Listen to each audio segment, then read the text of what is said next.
Today, we are going to talk about the 7 elements of the perfect welcome sequence. And whether you know what a welcome sequence is or you have no idea what a welcome sequence is, I guarantee we're going to talk about something today that is going to help you. If you are unsure of what a welcome sequence is, I'd like to go through that a little bit first. A welcome sequence is a series of emails that goes out when somebody signs up for a freebie of some kind.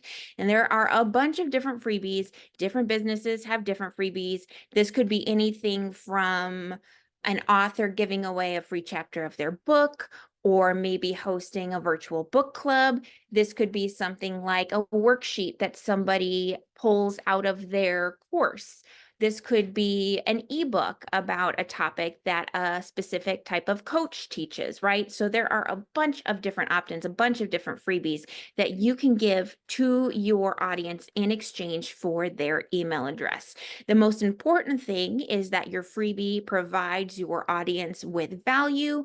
A high value freebie is always going to get more email addresses than something that is not valuable, because people are super protective of their email addresses, right? So we want to make sure that we are giving people something of value with this freebie. And then once they sign up for it, what happens is that we can send out a welcome sequence. And again, this is a series of usually about 3 to 5 emails. Bear wants to participate, of about 3 to 5 emails that go out, and it gives more information about you. It gives more information about your business. Sometimes it gives more information about your services, but it's essentially just a way for people to get to know more of you and who you are and what you offer. Now, there are some really interesting statistics to know about welcome sequences, especially if you don't have one. Consider that a welcome sequence has the highest open rate of any email that you will ever send for your email marketing ever, especially that first one. Highest open rates ever. On average, about 8 out of 10 people will open that first email of your welcome sequence. And the click-through rates are just as great. In general, click-through rates for that initial email are around 27%. And when you consider that the industry average for your click-through rate is only about 1 to 3%, if you can get a 27% click-through rate, why wouldn't you do that? So a welcome sequence is a really awesome opportunity to share more information about what it is that you're doing. Again, these are people that are signing up for a freebie that you have.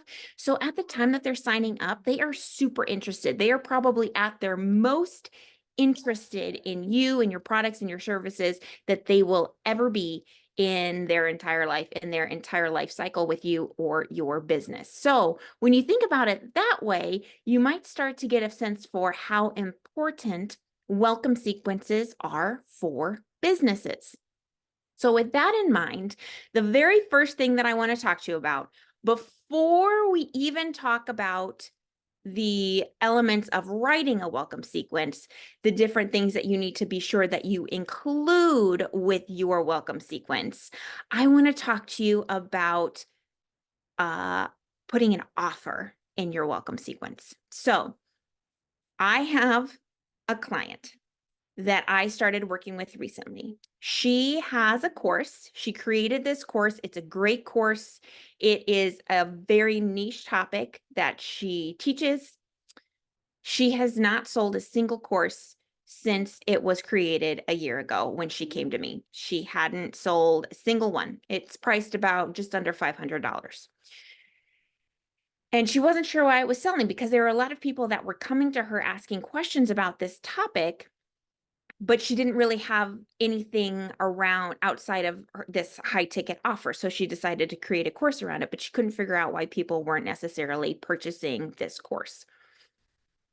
When we started working together, the first question that I asked her was, did she have a welcome sequence? And she just looked at me and she didn't really understand what I was asking. And so I explained to her the basics of what a welcome sequence is, what it can do. And she told me, no, I don't even have an opt-in.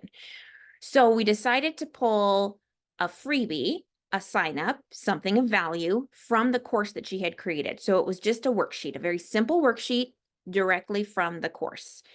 And what we did was we made that worksheet free. We made that the opt-in. So people would give their email address in exchange for that particular freebie.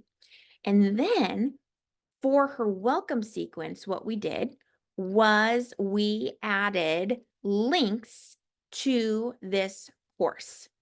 Because when people are opening your welcome sequence, as I said before, they are at their most interested, they're most invested likely in your brand.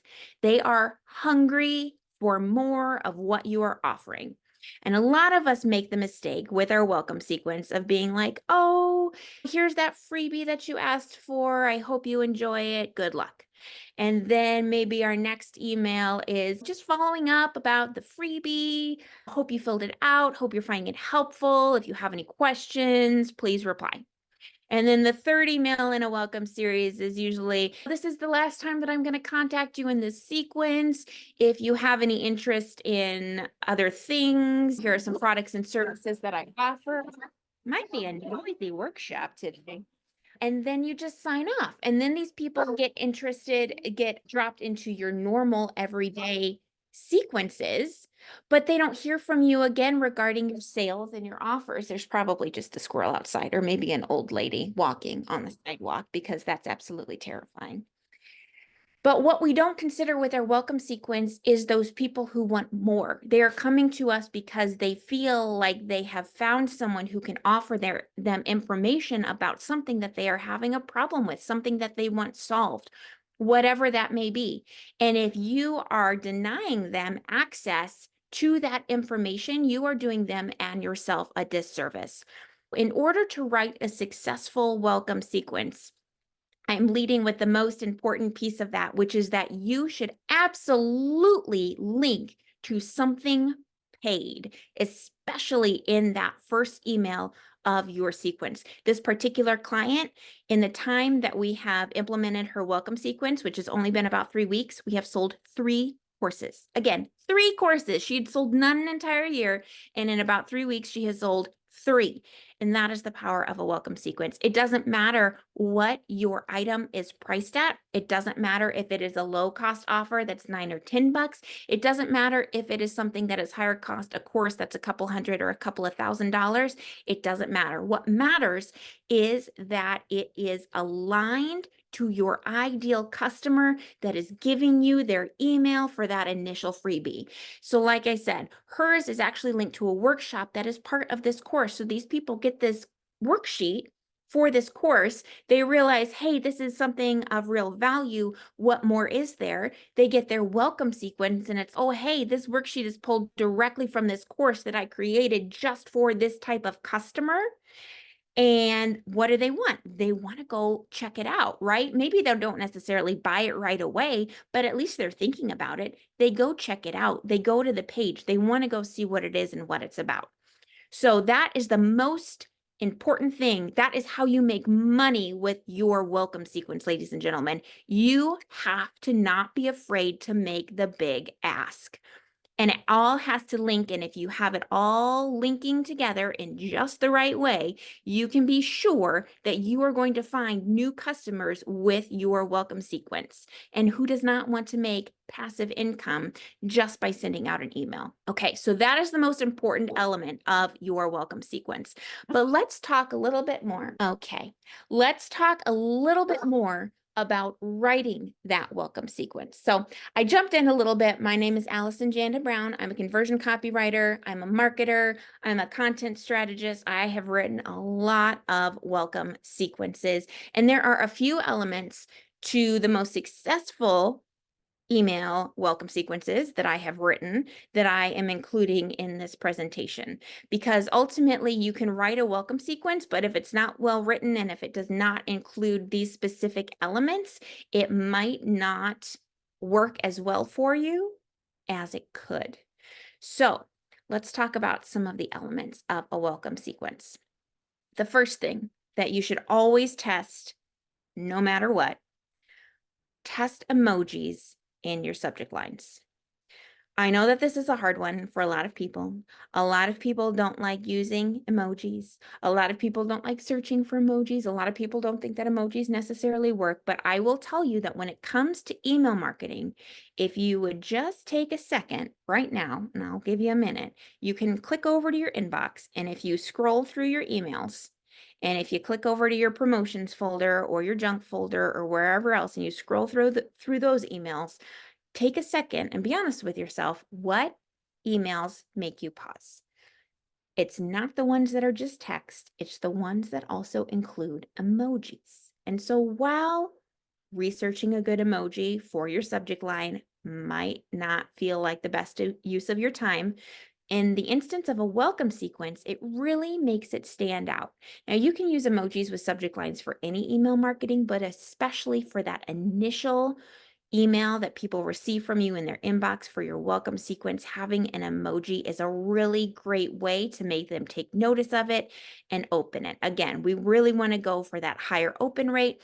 The more things that we can implement that promote open rates in general, we want to implement in our welcome sequence. And it is proven that even in just normal everyday email marketing, adding emojis to your subject line increases your open rates. So you always want to include emojis with your welcome sequence. And the great thing about a welcome sequence is that because it runs all the time, you can actually try out different emojis and see if some emojis work better than others, because some will have a different impact than other emojis that you choose. So feel free to do some A/B testing around your emojis. Try to find ones that help increase those open rates, but always be sure to include emojis and not just text. The other thing for your subject line, and again, this applies in general just across your email marketing, but especially for your welcome sequences, you want to make sure that you have a compelling subject line. Now, I say that, and you're like, okay, Allison, like, what makes for a compelling subject line? We're going to chat about that. So, a compelling subject line includes usually some kind of action word.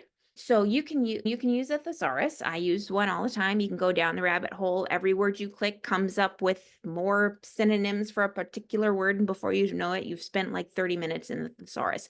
The other thing that you can do is you can use something like a ChatGPT, and you can just ask it for words that are like a word that you're considering using, and it'll pop you up with a whole list, 15 to 20 words that you can just do some plug and play with. So an action word is always really valuable with that compelling subject line. You also want to make it really short. So with most email platforms, they will tell you you have X number of characters to use for your subject line. You have X number of characters to use for your preview text, which is the text that'll pop up. You can write it special. If you don't write a special preview text, it'll just pop up with essentially the first couple lines of your email copy is how that works. So it's always good to write out preview text, but it will have character counts for both your subject and your preview. But the character counts are for the maximum. And you need to keep in mind that the maximum is going to be cut off in most email channels, whether it's an Outlook or a Gmail or whatever, Yahoo, whatever platform they happen to be using. So you don't want to go with the maximum necessarily. You want to try to keep your subject line to roughly 35 to 40 characters, because that guarantees that they're going to see the whole thing, and that includes your emoji too, and with spaces. So there's characters without spaces and there's characters with spaces. You always want to look at the count of your characters with spaces. And that is going to tell you how many characters you're using. And like I said, you want to try to keep it to about 40 or less, because that's going to guarantee that they're going to see your entire subject line. And as long as you're using an action word and it's short and it is somewhat compelling, maybe you ask a question. Maybe it is, there's actually tools that you can use to generate the emotional response of your subject line. And these also have examples of words that are good in your subject line versus words that are bad. So for instance, right now, one of the words that a lot of people still use, but is not good for a subject line, is free. It's very spammy. It could potentially mark your email as spam. And that's one of the ways that you could end up over in promotions or a junk mail folder, right? So you want to make sure that you're using words that are not spammy, that are very compelling, but you want to keep it short, sweet. I always try to come up with subject lines headlines that are a maximum of about 4 words. Sometimes I'll eke over into 5, but for the most part, they're 3 to 4 words and an emoji, and that seems to work pretty well. And then your preview text. So like I said, your preview text is what it comes after the subject line. So if you want your subject line, a lot of people will do a really descriptive subject line and a very descriptive preview text, and that's not necessarily what you want to do. Think of it like a headline subhead combo. So your headline can be really high level. It can be like very out there. You don't necessarily have to have something that explains what it is that you're doing. It can just make people be like, huh, I wonder what this is. And that's your subject line. You want to make people think, or you want to make people reread, or you want to make them second guess, right? And then your preview text essentially describes your subject line. So as a, for instance, I might put something like in a subject line for this masterclass, I might put a subject line like, are you coming? And then some kind of emoji. And then the preview text would be something along the lines of, don't miss the midday marketing mastery workshop on welcome sequences starting at noon Central Standard Time. So your preview text can be a little bit longer. That generally I like to keep to about 100 characters or less. The one that I just gave you is a bit too long, but it should describe your headline. A lot of times the first lines of our email are not the most compelling. Sometimes it includes a person's name or that kind of thing. But the more that you can cram into what a person sees initially in their inbox that can help you stand out from all the other emails that are in that inbox is the best move that you can make for your welcome sequence. All right. So assuming you have a great subject line and you also have a good preview text, and you are using emojis, and you're doing all the things on the outside that just pop up in somebody's inbox that you're supposed to do. Let's check out what's supposed to be inside your welcome sequence. First thing, personalization. A lot of people skip this step, whether it's because they're not collecting people's names through their email list, which is something you should do. It's a really easy fix in most platforms. You can go in and you can change up your form so that it includes not only their email address asked, but also request their first name. You don't necessarily need a last name, but personalization goes a really long way in making somebody feel more engaged with the email that you're sending out. So it is super important that you are collecting names, that you're not just sending out emails that are like, hello, and then a blank. Personalization is key to engaging your audience. And certainly when they are opening up your welcome sequence, you want to keep them engaged. So if you are not already collecting names to go along with email addresses, recommend that you start doing that. Okay. You also want to break up your text. So one of the ways that I like to do this is I like to break it up usually by sentence. So if there is one, most people write in paragraphs of copy, but because we are scanners by nature, we don't necessarily read paragraphs, we skim the paragraph. So instead of writing an email, and especially a welcome sequence, which is such an important email for your business, instead of writing in chunks, I want you to break up those chunks and leave maybe, for the most part, try to do just 1 sentence per line, but at maximum, I would say 2 sentences per line. And then the other really important element, especially for your welcome sequence, is you want to keep these short. As much as possible, you want to keep your content for your welcome sequence above the fold. What do I mean by that? When we look at a website, above the fold is considered the information that you can see without having to scroll. So you don't touch your mouse at all. It's just usually a headline, a subhead, and some kind of action button. It's some kind of encouragement to take some kind of action. Email works the same way. So above the fold constitutes anything that somebody can see or read in your email without having to scroll at all. So what does that look like? You want to make sure, especially with your welcome sequence, that the most important information is visible above the fold. If you feel the need to write a really long email, you absolutely can, but you don't have to write a super long email in order to, where was I going with this? I just admitted you, Kelsey, and I completely forgot where I was. That's okay. But you don't have to write super long emails in order to pass along the information that you need to pass along. The most important thing is keeping things short and sweet. You really want to break up those sentences. You don't want to send out huge paragraphs of copy. One line, maybe 2 sentences per line, and that's absolutely the maximum. And as much as possible, try to make that your entire email, right? Don't make your welcome sequence, and especially the initial email in your welcome sequence, so long that people have to scroll and scroll and scroll. Like, everything that you promise should be available above the fold, because the likelihood that people are going to scroll a whole bunch is pretty slim to none. We get really caught up in the type of copy that we're writing and the information that we want to pass along and what we want people to know. But the people that are actually reading our emails, I don't want to say that they don't care that much, but they really don't care that much.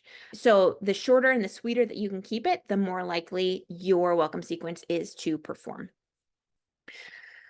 All right, next, and if you have any questions, by the way, along the time, you're welcome to just drop them into the chat and I will answer them all at the end.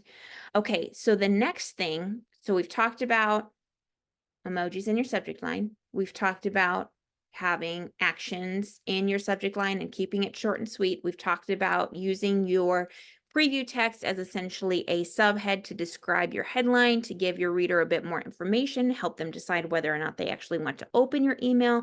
Using emojis is great. When they open the email for your welcome sequence, the very first thing they should see is personalization, their name. If you are not already including in the sign up form a place to collect their name so that you're not sending out emails that are like, hey, and then blank, you absolutely need to go do that. It is a very easy fix in most email platforms. If you have any questions, just let me know. And then once they start reading that email, we want to keep it super short. So you think you have one paragraph of copy, right? 4 to 5 sentences, and then you break those out so that each sentence is on its own line.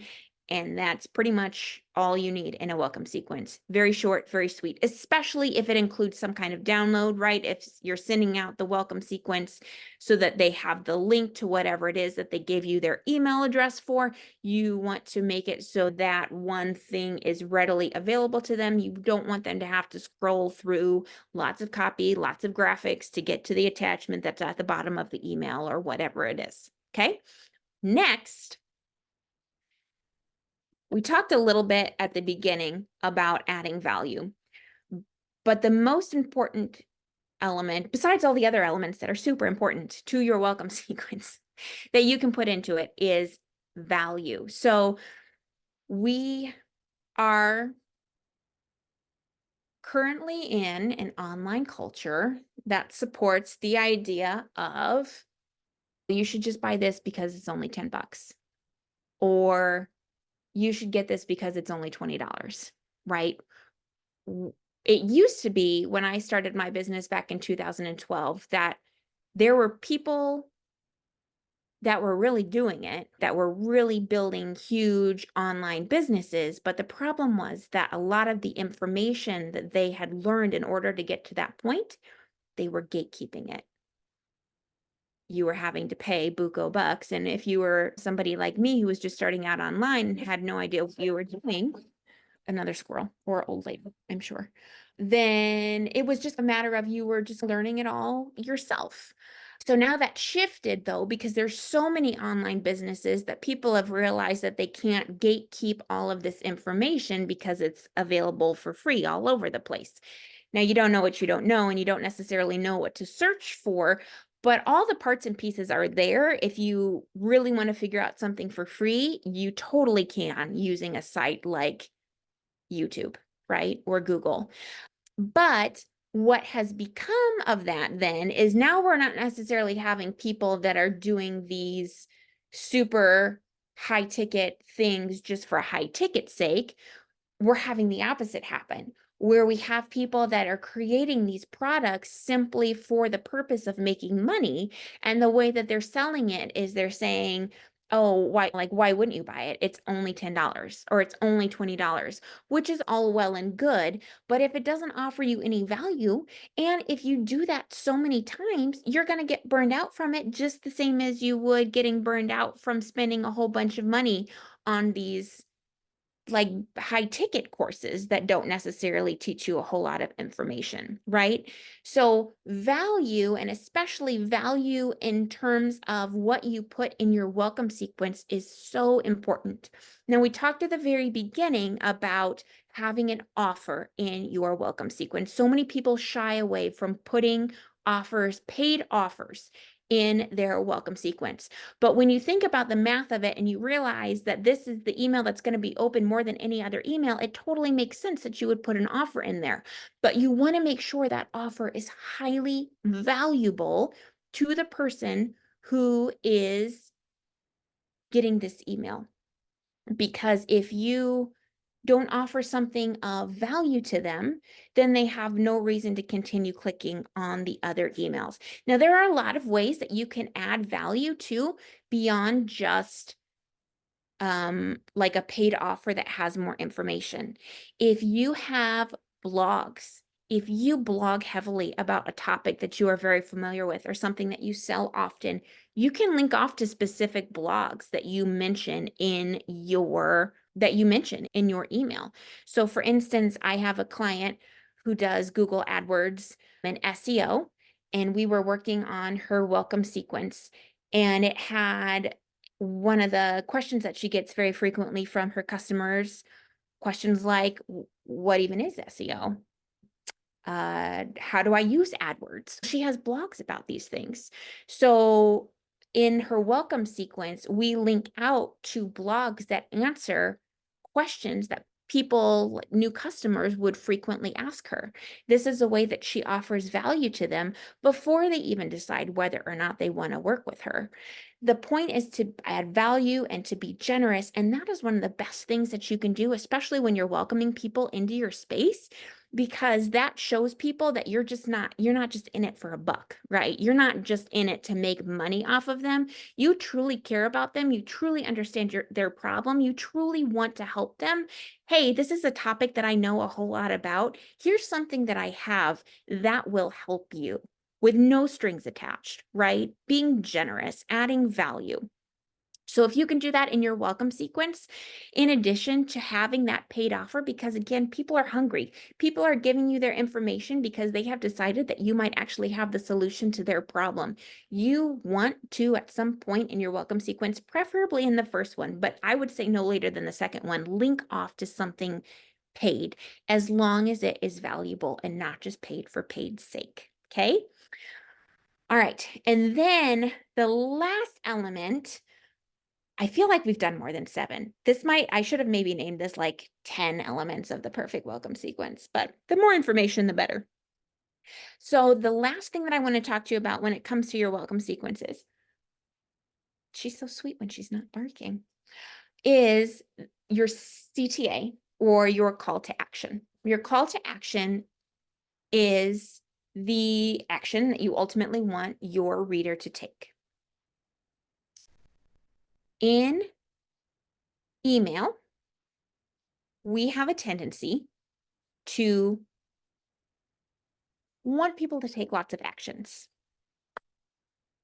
We have a web page on this topic that you should go read. Oh, but we also have a blog on this topic that you should go read. Oh, but you know what? Don't forget to go over here and check out this free download that I have on the same topic. Oh, and I also have a course that's over here that goes more in depth. And oh, and don't forget to follow me on social media. Here is my Instagram. Here's my Facebook. Here's my LinkedIn. Sometimes there's 3 or 4 more, right? And so we have a tendency to link off to a bunch of different things. But what ultimately happens is we confuse or overwhelm our readers, and confuse and overwhelm people, they click out. So especially with your welcome sequence. So we already know a welcome sequence highest open rates of any email you're ever going to send in your entire freaking life. So keep in mind then that the more narrow your topic focus per email, the better off you're going to be as far as generating that interest and generating those clicks. So it's really important that each email in your welcome sequence, whether it's a 3-series sequence or a 5 or a 7, whatever it is, each email should have its own individualized focus. And as much as possible, every link that you provide should link off to the exact same place, not even the exact same topic, the exact same place. That will not only help to push traffic to where you want it to go, but it will also help to make it so that your reader does not get confused or overwhelmed by all the actions that you're asking them to take. Okay. For instance, for your first email, actually, let's just go through this right now.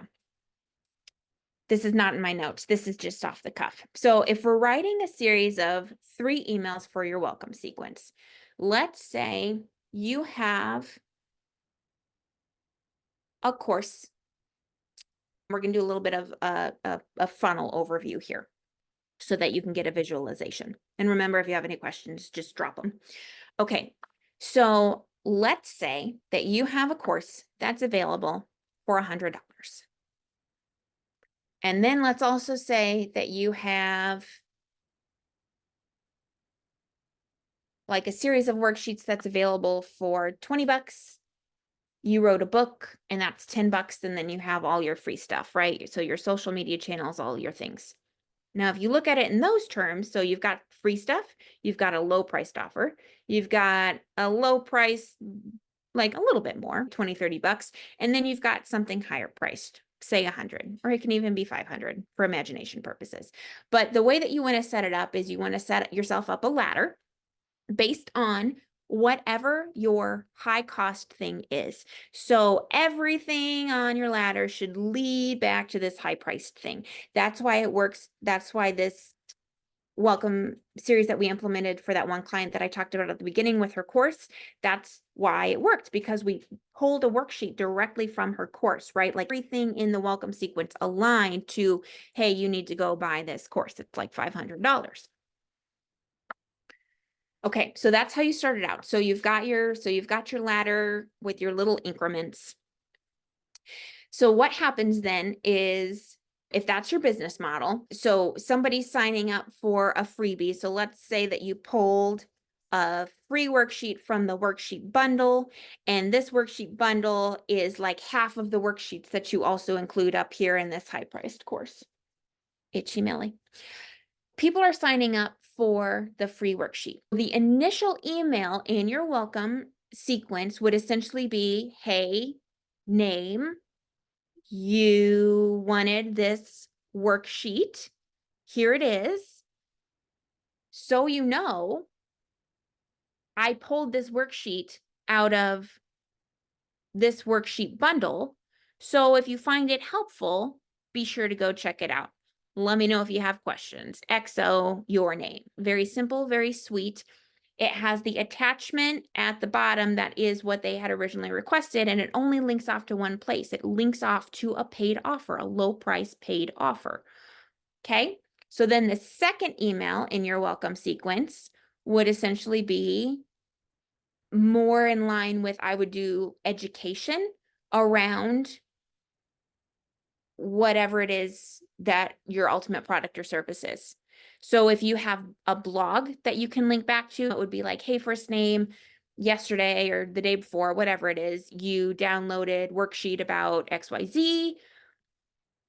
I hope that's going well for you. Let me know if you have any questions. Also, if you are interested, if you're interested in more insights, I'm not Jane on the spot. I come up with terrible copy in the moment. I would not write that. But just the idea that if you're interested in learning more about this topic, go check out this blog on this exact topic.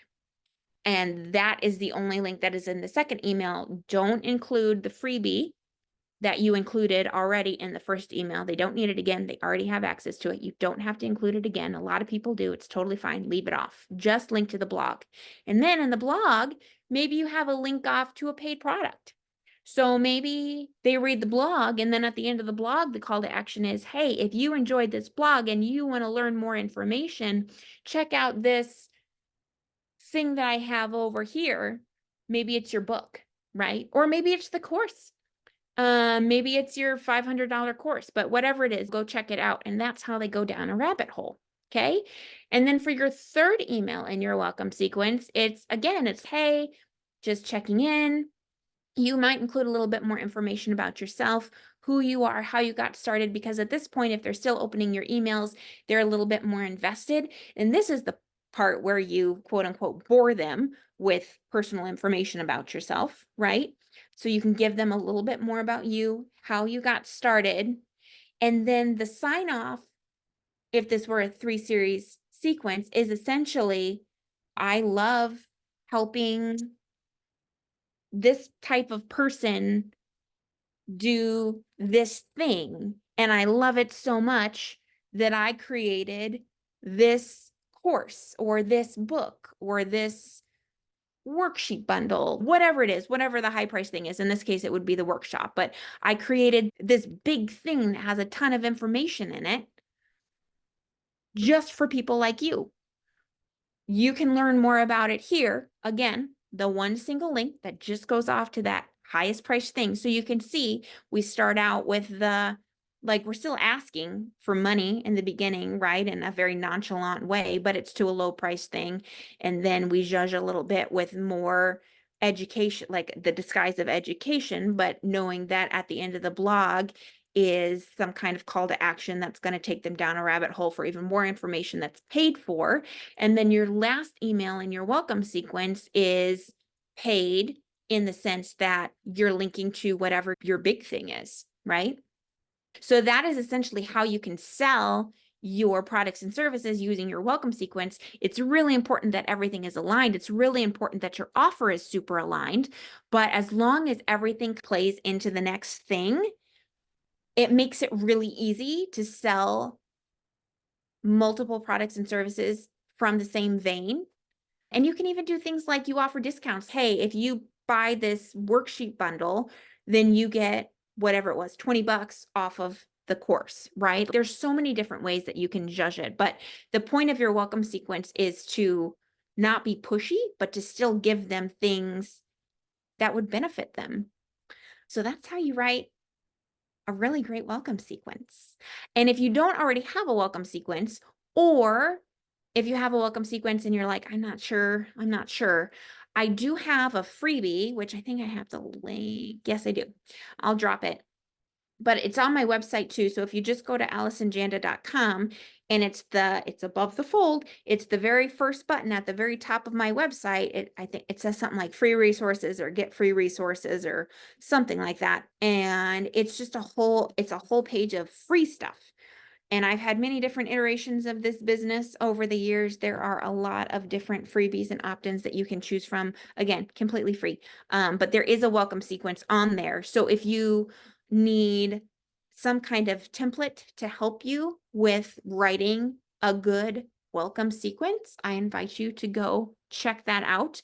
It would serve as a good outline. So a template is essentially, I wrote the base, and then there's just areas that call out where you would have to fill out your company name or your products and services, or maybe some attributes of your ideal customer, right? So it calls out where you would put that in, but it's essentially if you went to Google and you typed in, how do I write a resume? And the stuff that pops up, you might use as a template to organize your own resume. That's what this welcome sequence is. It's a template. It's written by a professional copywriter, so it's got a lot of the cool elements. You can lengthen it, you can shorten it, you include all your own links, and then you set that up through your email platform, and that is what is automated to go out to your email list. So it makes it really easy. That's everything that I have about welcome sequences. And I hope that you found it helpful. There aren't any questions dropped in the chat, but if you have anything, you're welcome to ask it. You're also welcome to just contact me outside of this workshop. Again, AllisonJanda.com. I think there's forms all over the place, and there's a contact page. So if anything pops up for you, feel free to reach out.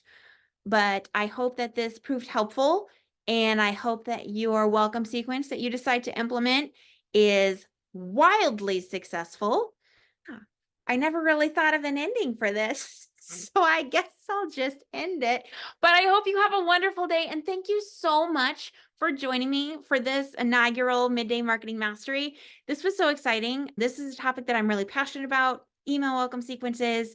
I really believe in them. I think that there's also a free scrub sequence on that free resource page too. There's 2 or 3 different totally free email templates that you can download, and they all have instructions for what they are and like how to use them. So if you've never heard of a scrub sequence, it will tell you what it is and how to use it and why you need to use it and when you need to use it.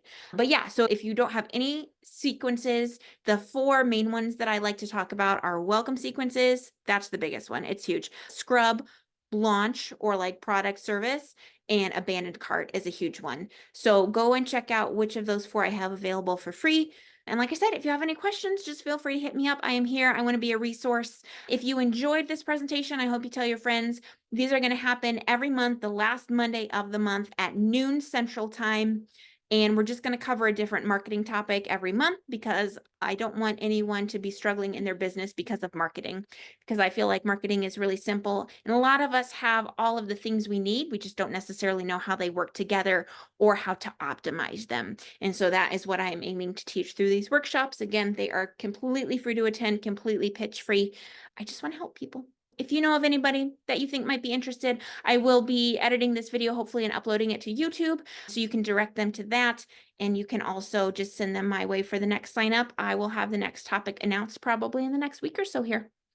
Thank you so much for joining me. I loved having you.